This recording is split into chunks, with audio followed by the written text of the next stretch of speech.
guys, back to my channel, this is Osman Kitrana. Di video kali ini kita balik ke pembahasan tentang pembulian ya, dengan bintang tamu kita tetap si Jessica yang waktu itu membicarakan tentang kehidupan dia yang berat banget di Jepang ya. Videonya ditonton, kalau kalian belum tonton videonya ada di sini. Ini aku taruh di sini ya. Oke, jadi waktu itu dia udah ngomongin tentang kehidupannya di Jepang, tapi kali ini kita mau bicara tentang pembulian karena dia mengalami pembulian gitu ya. Siapa di sini yang pernah jadi korban pembulian? Saya juga pernah. Semua orang di sini pasti pernah mengalami pembulian. Ya. Oke. Gimana kamu dibulinya? Aku pas SMP, SMA aku mengalami bullying. Mundur lagi nih. Ya. Mundur lagi ceritanya pas lagi di Indonesia. Iya. Itu gimana? Masa-masa SMP, SMA itu aku dibulinya cukup parah. Sebenarnya itu SMP aku karena aku pindah sekolah dari SD-nya aku kan di TK SD aku di satu sekolah. Terus pas SMP itu aku pindah sekolah karena aku pindah rumah. Oke. Jadi pas aku di sekolah itu aku salah pilih teman sih lebih tepatnya. Jadi aku temenan sama salah satu cewek yang ternyata suka mengadu domba. Dan suka mengambil hitamkan orang gitu. Jadi di situ tiap kali dia ada masalah aku selalu kena jadi kambing domba dia gitu loh. Iya. Terus aku yang disalahin, aku yang kambing hitamkan, jadi pada akhirnya aku yang dibully. Dan pas SMA itu aku pikir aku mau pindah sekolah lagi yang baru, aku nggak mau lanjutin di yang situ karena udah dibully, masa aku masih mau dibully gitu kan. Ya udah, aku pikir dibulinya tuh gimana? pas SMP itu kayak misalnya lagi ngerjain, disuruh maju ke depan sama guru, kita dilemparin kertas. Oh iya, kenakalan Ya. anak muda. Terus habis itu ya kayak diejek-ejek lah terus secara omongan lah ya gitu kan. Kayak aku nggak sengaja dudukin plastik karena mereka tahu plastik di kursi aku, plastik bening, aku nggak lihat ya. Aku dudukin semenjak itu nama aku jadi plastik. Ya ampun. Jadi kemana-mana plastik kayak gitu kayak. Iya. Udah gitu kan. Itu SMP sebenarnya bullyingnya gitu parah, tapi begitu aku SMA itu bullyingnya parah banget. Gimana tuh? Bullying apa yang paling parah yang pernah kamu terima dari temen? Masa aku dibully sama orang yang sama dari SMP. Oh, yang si cewek ini? Ya, jadi pas kelulusan SMP itu tiba-tiba dia SMS aku, dia bilang, gue pindah ke sekolah yang sama kayak lu loh, hahaha. Aku pikir, Padahal lu pindah sekolah supaya untuk menjauhi dia. tapi malah ketemu lagi sama dia. Iya, ketemu lagi. Terus aku SMA karena sekolahnya pariwisata ya, jadi cuma satu kelas. Jadi aku sekelas sama dia.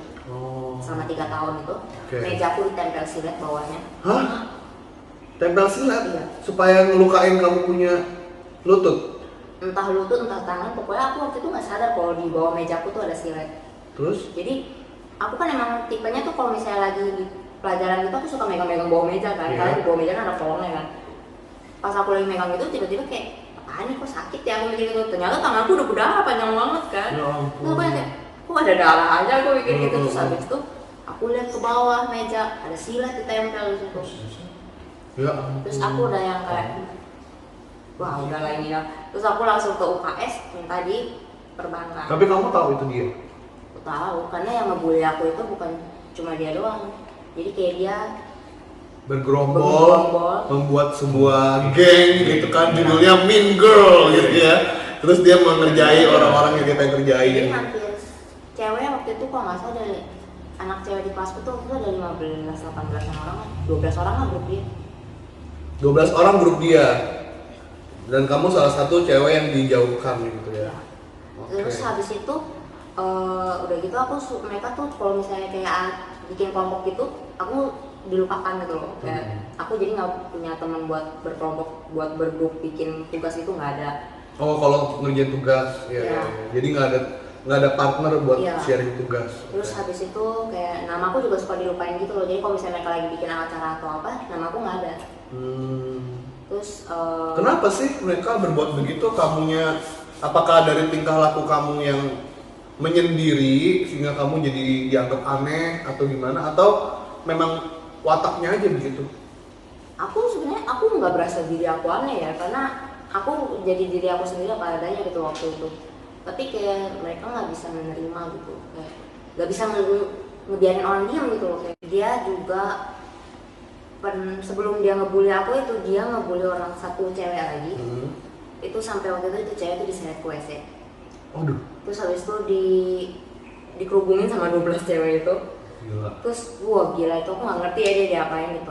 Cuma nggak tahu ya, emang aku apa ya, aku ngerasain dibully gitu loh. Jadi aku nggak mau ngeliat orang lain juga dibully. Iya. Jadinya aku nolongin dia masuk WC. Oh, kamu masuk Aku masuk WC. pas dia lagi Iya. dibully itu, kamu masuk ke WC Aku buat masuk nolongin WC. cewek itu. Dan pada akhirnya aku juga ikutan dibully lagi gitu kan. Oke. Kenapa kamu mau nolongin? Kan kamu nggak takut ntar kamu jadi masalah.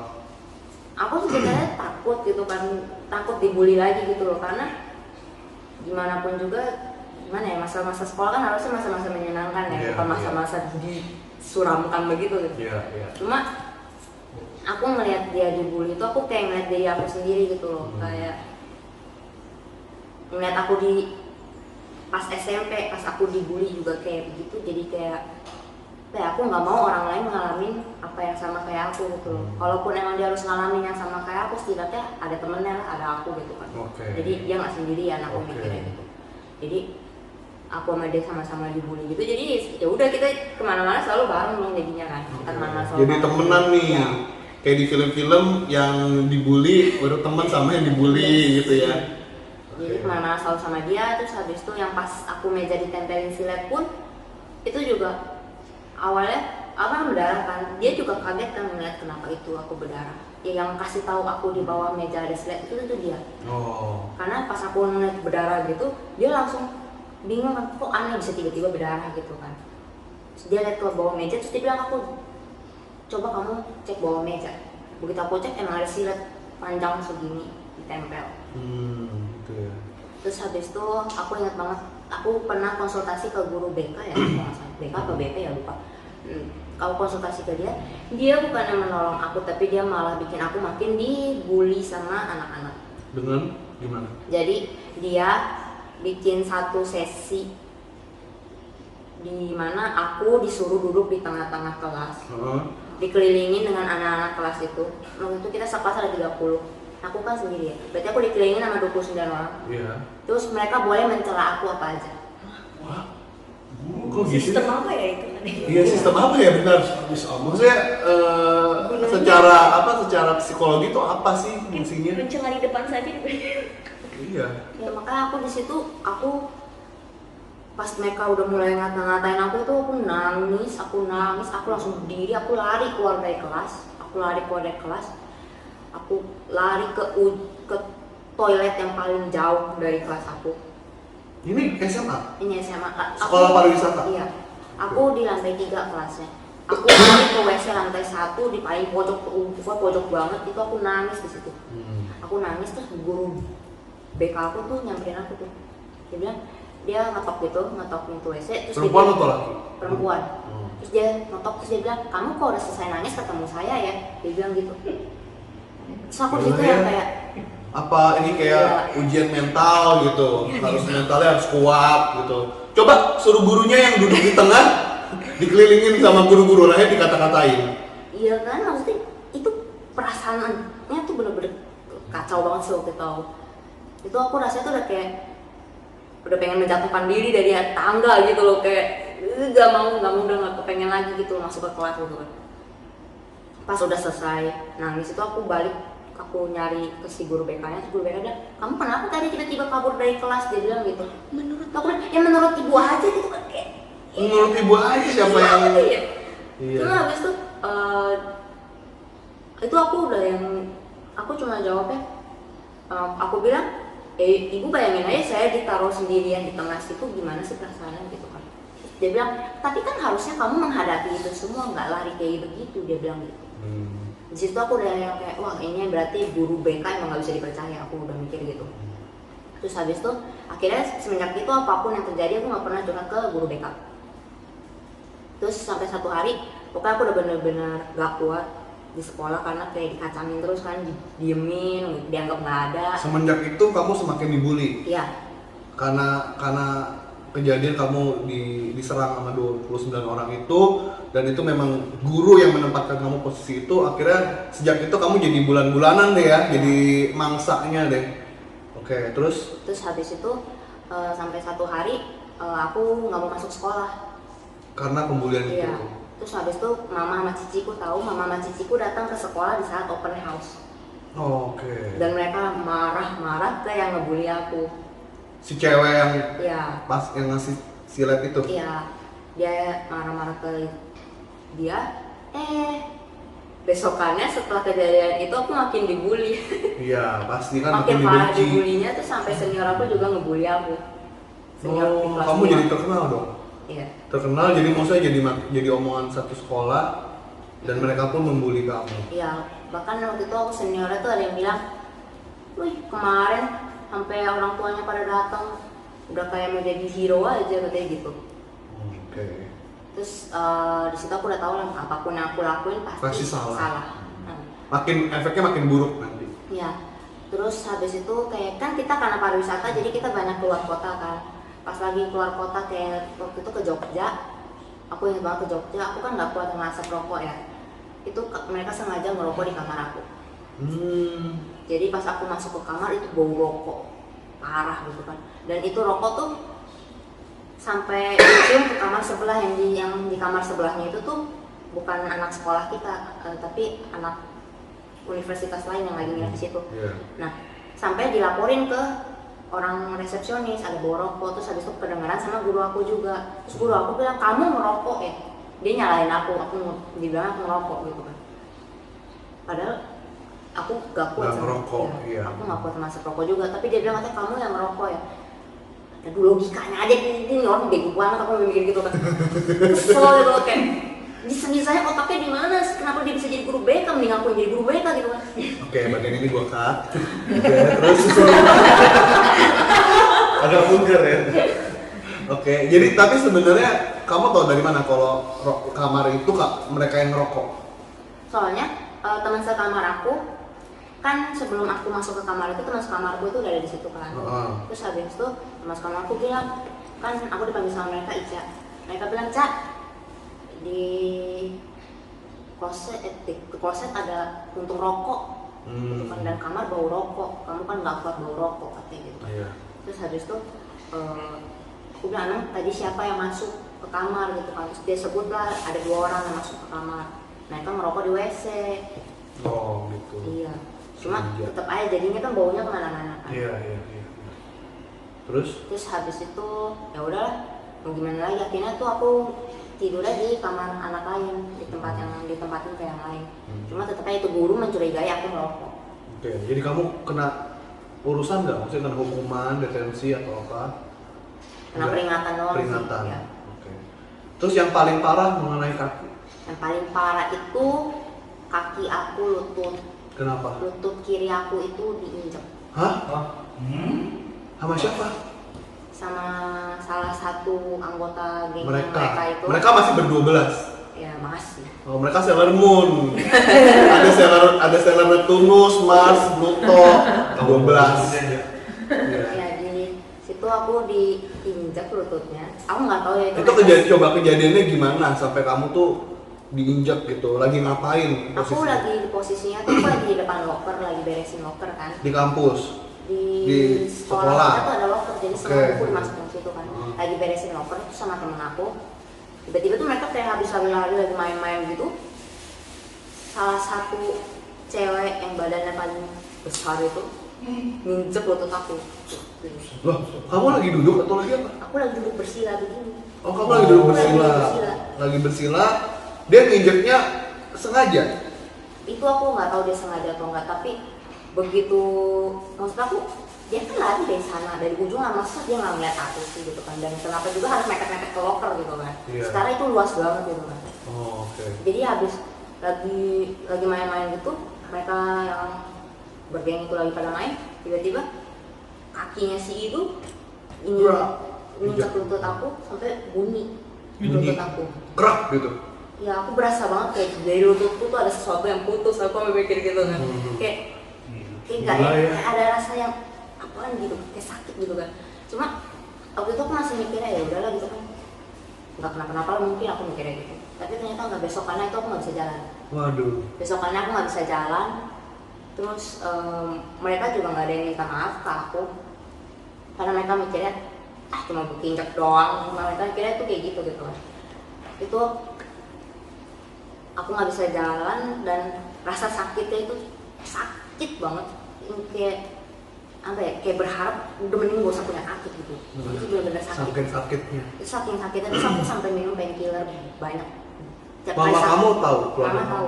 Waktu itu aku sampai dibawa ke dokter. Oke. Dibawa ke dokter, terus dokter bilang ini apa ya, kayak bagian tulang sama tulangnya tuh selaputnya itu udah nggak ada gitu. Hah? Tulang sama tulang?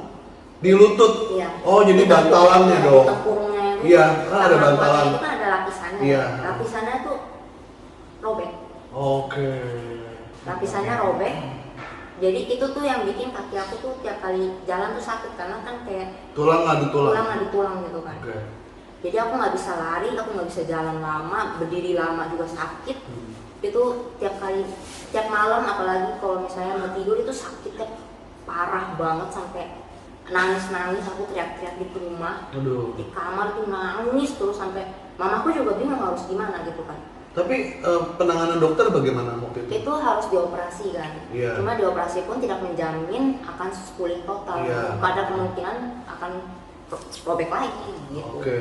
Jadi Si selaputnya akan robek lagi gitu ya.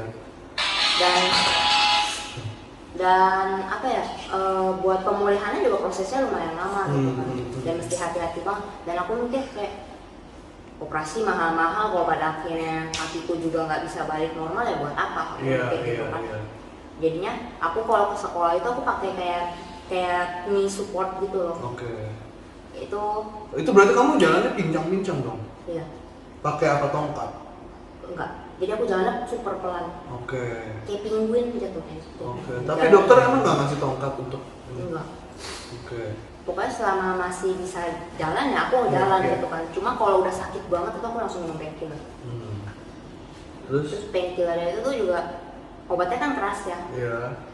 Bisa kena ke lambung juga. Jadi sebenarnya diminum untuk jangka waktu lama itu nggak bagus. Oke. Tapi itu lututku itu jadinya tiap kena udara dingin, terus habis itu tiap jalan kelamaan, berdiri kelamaan, terus kayak kesenggol dikit pun semua tuh langsung sakit. Bener-bener sakit ya, itu bener-bener luar biasa sampai aku nggak kuat. Terus apa yang terjadi sama teman-teman itu melihat kamu pincang-pincang di sekolah? Mereka cuma ketawa doang, Nggak ada yang minta maaf, nggak ada Nggak yang ada. apa gitu. nggak ada. Kamu nggak ngadu sama guru? Aku ngadu sama guru, tapi mereka cuma menganggapnya itu kayak ya perselisihan antara murid. Anak-anak Iya. gitu ya, jadi dianggap enteng lah gitu. Namanya anak berantem biasa lah gitu ya. Ya jadi kayak mereka nggak menganggap serius kan. Jadi aku udah bener-bener nggak mengandalkan guru sama sekali. Jadi aku udah bener-bener nggak respect sih sebenarnya. Terus habis itu aku dengan keadaan kaki begitu ya aku tetap sekolah dong, mau nggak mau kan. Berapa lama pemulihannya? Sebenarnya sampai sekarang masih sih. Sampai sekarang kamu masih ngerasain? Nah itu dia. Ini benar-benar Tuhan itu ajaib banget. Oke. Ya. Jadi aku tuh sakit kan, aku nggak mau operasi. Jadi aku doa ke Tuhan. Aku bilang Tuhan aku nggak mau operasi. Tapi aku juga nggak mau kaki aku cacat begini, aku bilang gitu kan. Tuhan, aku yakin dan percaya kamu tuh bisa nyembuhin aku. Karena aku yakin Allah itu Allah penyembuh gitu kan. Amin. Aku yakin Allah itu dapat menyembuhkan lebih Daripada dokter? daripada dokter. Iya. Jadi aku selalu doa itu tiap hari. Aku doa kayak gitu tiap hari. Lama-kelamaan kayak semakin bertambahnya umur aku kayak pas kuliah, terus habis itu kerja gitu, sakitnya tuh lama-lama hilang. Jadi ini sakitnya tuh bertahun-tahun dong? Iya. Sampai kamu kuliah masih ada sakit tapi berkurang. Iya. Sampai kamu udah selesai kuliah, umurnya kamu bekerja masih sakit, Masih. tapi berkurang. Berkurang. Gitu. Oh, jadi efeknya bertahun-tahun. Efeknya bertahun-tahun dan nggak ada masalah saat itu. Maksudnya jalannya semakin normal. jalannya semakin normal. Udah apa ya? Dulu aku jalan tuh kayak orang kesakitan gitu, kayak Iya, tiap kali iya. napak tuh lo sakit gitu kan. Di lutut sakit. Iya. Lutut sebelah mana? Lutut sebelah kiri. Oke, terus? Terus habis itu karena dulu kan aku juga gendut ya, aku gendut banget jadinya karena lutut aku robek begitu, Menahan bebannya? nggak bisa nahan beban, jadinya aku diet mau nggak mau kan. Oke. Aku mau nggak mau diet, ya udah tuh akhirnya setelah aku bisa menguruskan berat badanku, kakiku juga mulai bebannya juga udah mulai berkurang gitu kan. Karena semakin aku paksain nanti jadinya ke kaki kanan juga. Karena Iya. kan numpunya ke kanan terus. Iya. Ini problem terjadi di mama aku. mamaku kayak gini juga, tapi dia enggak, bukan karena karena cedera. Terus Ya terus habis itu di saat aku terpuruk begitu kaki sakit, terus habis itu dibully gitu kan, kayak lah gila ini hidup apa sih, hidup macam apa aku mikir gitu. Terus di saat itu tuh aku mimpi malam-malam aku tidur, aku mimpi aku buka pintu kamar. Aku buka pintu kamar, terus aku ngeliat ruangan itu tuh terang banget, bener-bener putih gitu kan, terang. Terus ada satu orang lagi duduk. Cuma aku nggak tahu siapa, mukanya juga terang banget gitu kan. Aku nggak tahu itu siapa, cuma dia suruh aku duduk di pangkuan dia. Jadi aku cuma ya udah aku duduk aja gitu kan, aku duduk. Nah pas aku duduk itu dia ngelus kepala aku doang. Dia ngelus kepala aku. Terus habis itu nggak lama aku bangun dari tidur. Cuma setelah aku bangun dari tidur itu aku merasa, oh aku bakal baik-baik aja.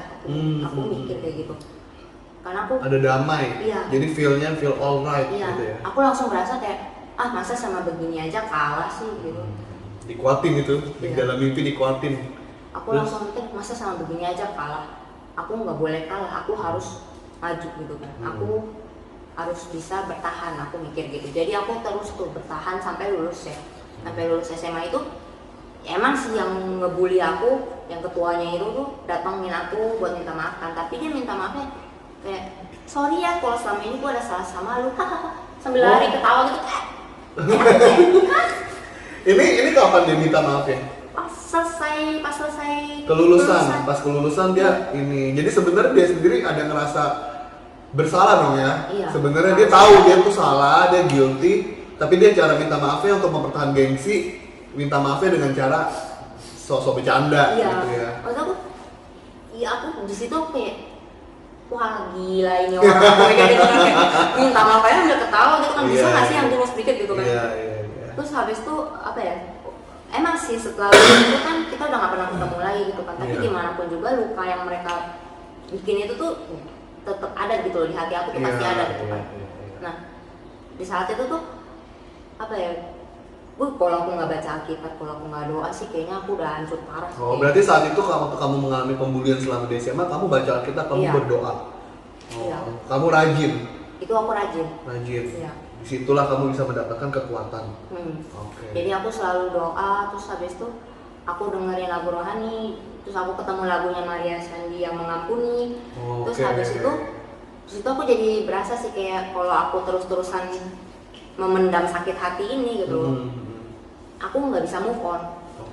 Aku nggak bisa move on, sedangkan mereka udah happy gitu hidupnya. Kita nggak tahu mereka kemana, mungkin mereka udah move on gitu. Udah lulus, mereka udah seneng dengan masa depan mereka. Kalau kamu masih memendam sendiri, kayak aku rugi gitu.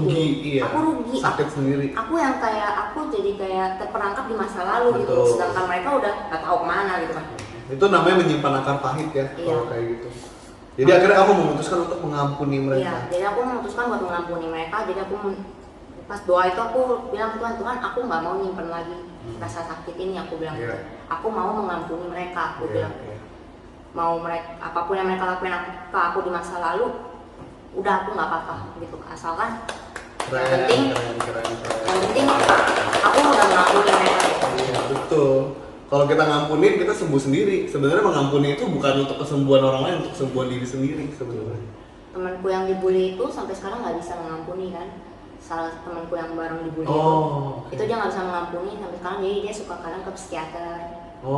Tuh contoh efeknya. Jadi ada dua contoh. Satu sama-sama dibully, satu contoh dia mengampuni, satu contoh nggak mau mengampuni. Akhirnya kamu mendapatkan freedom, berkemenangan. Kamu udah gak marah sama orang itu, kamu udah gak, kamu mau ngampuni, tapi satu lagi temen yang gak mengampuni ini sampai sekarang ke psikiater nih. Karena psikologinya terganggu. Sampai sekarang dia masih bilang kalau dia masih sakit hati sama kejadian yang dulu. Susah juga tuh kalau kayak gitu nanti depannya. Ya kita doain aja ke teman kamu, semoga dia bisa mengampuni seperti kamu ya, dilawat Tuhan Yesus gitu. Amin. Oke, jadi kesimpulannya apa? Kamu setelah mengalami pembulian, akhirnya kamu mengalami lawatan Tuhan, bisa mengampuni orang lain. Jadi kesimpulan apa bisa kamu sampaikan ke teman-teman kira-kira? Kesimpulannya ya, apapun yang dihadapi kalian jangan coba jalani dengan pikiran kalian sendiri gitu. Kalian coba bersandar sama Tuhan, karena apapun yang kita lewatin itu cuma Tuhan yang selalu bersama dengan kita gitu. Amin. Jadi jangan pernah menyerah, dan kalau kalian harus tahu kalau kalian tuh nggak sendirian. Oke, jadi selama kita ngalamin pembulian sebenarnya Tuhan tuh melihat dari atas dan Tuhan tuh pasti menguatkan kita asal kita berdoa dan berserah dan selalu berseru kepada Tuhan Yesus gitu ya. Amin. Oke teman-teman, thank you banget karena sudah nontonin video yang pembulian yang kali ini ya. Di mana-mana itu pasti ada pembulian, mau di luar negeri, mau di dalam negeri, di sekolah-sekolah. Ya semoga ya guru-guru kita di kedepannya untuk generasi berikutnya bisa lebih memprotek anak-anak dalam pembulian supaya jangan ada anak-anak yang dibully lagi, karena sebenarnya pembulian itu membuat mental anak-anak jadi rusak dan pikiran mereka juga menjadi nggak bener gitu ya. Oke, thank you banget yang udah nonton. Jangan lupa di like, subscribe, dan di komen dan di share ke teman-teman kalian. See you on my next video. Bye bye.